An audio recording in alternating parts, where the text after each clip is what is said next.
네, 매주 다양한 문화 소식과 함께 과학적 정보까지 전해드리는 문화 과학과 만나다 시간입니다. 오늘은 영화 그래피티를 통해서 새로운 우주 문제로 떠오르고 있는 우주 쓰레기에 대해서 알아보도록 하겠습니다. 양우영 기자 나와 있습니다. 안녕하세요. 네, 안녕하세요. 네, 오늘 소개해 주실 영화 그래피티. 제가 이 영화 예고편을 좀 본 적이 있는데 뭔가 좀 색다른 SF 영화 같더라고요. 소개를 좀 해주시죠. 네, 맞습니다. 이 영화 그래비티는요, 이 우주를 배경으로 한 SF 재난 영화입니다. 이 근데 이제 외계인은 물론 우주 전쟁도 나오지는 않고 있고요. 배우들도 오직 산드라 블럭과 조지 클루니 2명밖에 안 나옵니다. 하지만 무중력 상태인 우주에서 고립된 채 우주를 한없이 떠 있을 수밖에 없는 두 사람의 공포가 이 스크린을 넘어 관객들에게 고스란히 전달된다고 하는데요.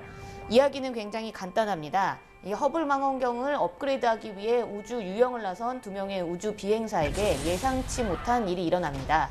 바로 지구 반대편에서 폭파된 인공위성의 조각이 날라와 왕복선 익스플로러가 파괴돼 우주 미아가 된 것인데요. 이 영화는 적막하고 어두운 그리고 또 이 무중력 상태인 우주에서 중력이 있는 지구로 돌아가기 위해 사투를 벌이는 주인공을 통해서 이 생존에 대한 의지를 얘기하고 있습니다. 네, 무중력 상태에서 벌어지는 일들을 좀 실감나게 표현했다는 게 참 재밌는데 이게 어떻게 만들어진 건가요? 네, 이 영화의 감독인 알폰소 쿠아론 감독이 원래 우주 비행사가 꿈이었다고 해요. 네. 예, 그래서 그런 만큼 이 쿠아론 감독이 1억 달러의 제작비를 투입해서 이 카메라를 들고 우주로 가서 직접 찍은 것처럼 찍기 위해서 굉장히 노력했다고 합니다. 우선 이 정교한 컴퓨터 그래픽을 통해서 우주 공간의 모습을 표현해냈고요. 이 무중력 상태를 부드럽게 표현하기 위해서, 그러니까 무중력 상태를 부드럽게 유영하는 모습을 만들기 위해 이 12개의 와이어를 단 카메라나 조명 등을 이용을 했다거나 또 수십만 개의 LED 램프로 만들어진 라이트 박스를 촬영에 활용하기도 했다고 합니다. 또한 나사로부터 다양한 우주 공간 속 자료들을 제공받았다고 하는데요. 이 주인공들이 실제로 지구 상공 어디에 떠 있는지 표현을 하는 데 도움을 준다거나 또 우주에서 보는 지구의 낮과 밤, 또 일출과 일몰의 모습들을 영화에 담아낼 수 있었습니다. 근데 무엇보다 영화 그래비티의 묘미가 바로 첫 장면인데요. 네. 약 20분 동안 이어지는 이 첫 장면은 한 번도 카메라를 끊지 않고 이어서 찍은 롱테이크 방식으로 촬영을 했다고 합니다. 그래서 이 관객들은 그 장면을 보게 되면 마치 우주 유영을 직접 배우가 아니라 이제 내가 하는 기분을 느낄 수 있게 해주는 장면이라고 합니다. 네, 우주 공간에 대해서 다들 신비감도 가지고 있고 어떨까 상상만 하기 마련인데 이 영화를 통해서 간접적으로나마 좀 경험해 볼 수가 있겠네요. 네. 네, 그런데 또 아까 전에 소개해 주신 것처럼 영화 속 사건이 그 파괴된 인공위성으로부터 좀 시작이 되잖아요. 네. 실제로 이런 위성들이 부서지는 일들 우주에서 일어날 수 있는 건가요? 네, 그렇습니다. 이 우주 공간을 떠도는 다양한 크기의 인공적인 물체, 이런 걸 이제 두고 우주 쓰레기라고 우리가 부르는데요. 네. 이 대표적으로는 고장이 나거나 임무를 완료한, 그래서 더는 사용하지 않는 인공위성을 우주 쓰레기라고 볼 수 있고요.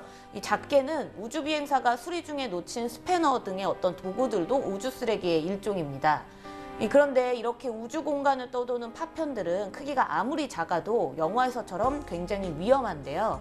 그 이유가 이 대기가 없는 우주 공간 속에서는 만약 초속 한 10km로 날아다니는 지름 10cm 정도의 작은 파편 하나만으로도 위성을 충돌시켜서 그 위성이 완전히 파괴되거나 부서질 수 있기 때문입니다. 네. 이렇게 이 파편을 맞아서 파괴된 위성에서 또다시 떨어진 위성 파편들이 그 옆에 있는 주변 위성을 또 부딪히고 이런 식으로 하다 보면 위성들이 연쇄작용으로 막 파괴되는 현상이 일어나게 될 수 있거든요. 네. 그렇게 돼서 더 이상 인공위성을 띄울 만한 공간이 없어지는 상황을 두고 이 캐슬러 증후군이라고 부릅니다. 네. 현재 지구 궤도를 떠돌고 있는 이 우주 쓰레기가 약 한 2만 개가 넘는다고 알려져 있는데 이거는 이 광학 카메라나 레이더 등을 통해서 확인할 수 있는 지름 10cm 이상의 파편만 센 것일 뿐이고요. 그보다 더 작은 이 우주 파편들을 만약에 세본다면 한 수백만 개에 달할 것으로 지금 추정하고 있다고 합니다. 네. 그래서 실제로 지난 2009년에 수명을 다한 러시아 위성과 임무를 잘 수행하고 있었던 미국 통신위성이 정면으로 충돌하는 사건도 있기도 했습니다. 네, 그러니까 수명을 다한 위성은 뭐 그대로 우주 쓰레기가 되는 거군요. 네. 그렇게 우주 쓰레기가 된 인공위성이 2만 개 이상 셀 수 있는 것만 2만 개 그렇죠, 이상. 와, 그렇죠. 그렇게 많은지 몰랐습니다. 네. 그럼 이런 우주 쓰레기들 앞으로 좀 처리가 돼야 될 텐데 어떤 방법이 있습니까? 네, 이 현재 지구 궤도를 돌고 있는 그리고 또 앞으로 이제 우리가 앞으로 쏠 인공위성 사실 어떻게 보면 잠재적인 우주 쓰레기라고 네. 볼 수 있습니다. 그만큼 전 세계적으로도 우주 쓰레기 처리에 대한 연구를 지금 활발하게 진행하고 있는데요. 이 우주 쓰레기 처리를 위한 첫 번째 결과물이 오는 2014년에 쏘아 올려집니다. 이 바로 스위스 우주센터가 쏠 클린 스페이스 1인데요.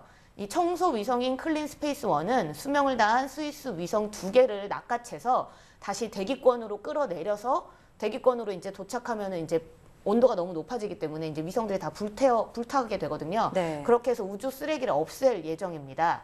우리나라는 아직 청소 위성을 개발하는 등의 적극적인 대응이 있는 건 아니지만 우리 위성이 우주 쓰레기와 충돌하는 것을 막기 위해서 이 우주 파편들의 예상 궤도를 계산하고 또는 예측하는 이 관리 시스템을 개발을 했는데요. 이 관리 시스템은 오는 12월부터 본격 가동할 계획입니다. 네, 우주 공간이라고 하면 막연히 신비한 곳, 굉장히 넓어서 자유로운 곳 이렇게만 생각했는데 네. 또 이런 우주 쓰레기 문제가 있는 줄은 또 다시 한번 실감하게 됐네요. 네. 또 이 영화는 3D IMAX로 보면 우주 유형을 좀 실감할 수 있다고 하니까 여러분 참고하시면 좋을 것 같습니다. 네, 지금까지 영화 그래비티를 통해서 우주 쓰레기 문제에 대해서 이야기 나눠봤습니다. 오늘 말씀 고맙습니다.